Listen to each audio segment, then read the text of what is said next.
एक आदमी था जो कई दिनों से बहुत परेशान चल रहा था। घर का खर्च, बच्चों की फीस, रिश्तेदारों के तानेबाजी, ऑफिस का प्रेशर, हर चीज उसे एक बोझ लग रही थी। वो इतना चिड़चिड़ाया हुआ रहता था कि घर में किसी से भी ठीक से बात नहीं कर पाता था।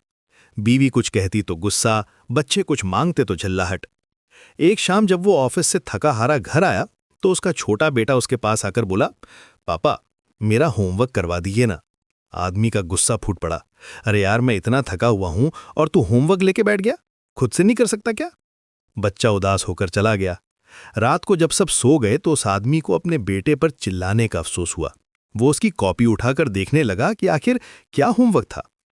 टॉपिक था वे चीजें जो हमें शुरू में अच्छी नहीं लगती लेकिन बाद में अच्छी ही निकलती हैं। बच्चे ने लिखा था, मैं अपने फाइनल एग्जाम को धन्यवाद देता हूं क्योंकि शुरू में तो ये बिल्कुल अच्छे नहीं लगते, लेकिन इनके बाद स्कूल की छुट्टियां मिल जाती हैं। आदमी मुस्कुराया। फिर अगली लाइन पढ़ी, मैं सुबह जगाने वाली अलार्म घड़ी को धन्यवाद देता हूं जो मुझे हर सुबह बताती है कि मैं जिंदा हूं। आदमी की आंखें नम हो गईं। लेकिन जब उसने आखिरी पैराग्राफ पढ़ा तो जैसे उसकी दुनिया ही बदल गई। बच्चे ने लिखा था, मैं भगवान को धन्यवाद देता हूं जिसने मुझे इतने अच्छे पिता दिए। उनकी डांट मुझे शुरू में बुरी लगती है, लेकिन वो मेरे लिए खिलौने लाते हैं, मुझे घुमाने ले जाते हैं और अच्छी चीजें खिलाते हैं। मुझे खुशी है कि मेरे पास पिता हैं, क्योंकि मेरे दोस्त सोहन के तो पिता ही नहीं हैं। उस आदमी को लगा जैसे किसी ने उसे नींद से जगा दिया हो। अचानक उसकी सोच बदल गई। वो सोचने लगा, मुझे घर के सारे खर्चे उठाने पड़ते हैं, इसका मतलब है कि मेरे पास घर है। भगवान की कृपा से मैं उन लोगों से बेहतर हूं जिनके पास घर नहीं है। मुझे पूरे परिवार की जिम्मेदारी उठानी पड़ती है, इसका मतलब है कि मेरा परिवार है, बीवी बच्चे हैं। मैं उन लोगों से ज्यादा खुशनसीब हूं जो इस दुनिया में बिल्कुल अकेले हैं।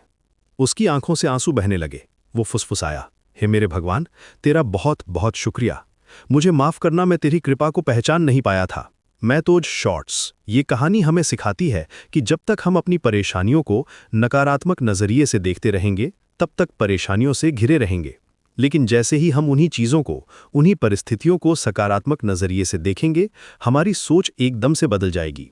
वो आदमी तुरंत अपने बेटे के कमरे में गया, सोते हुए बच्चे को गले लगाया और माथे पर प्यार से किस किया।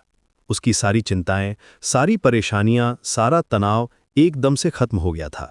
उसे मुश्किलों से निकलने के नए नए रास्ते दिखाई देने लगे थे।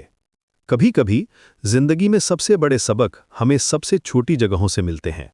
एक बच्चे के मासूम होमवर्क ने एक पिता की पूरी जिंदगी बदल दी।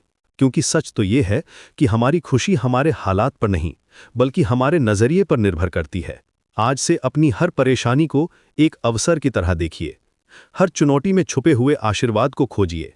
और याद रखिए, सकारात्मक सोच सिर्फ एक विचार नहीं है, ये एक जादू है जो आपकी पूरी दुनिया बदल सकता है।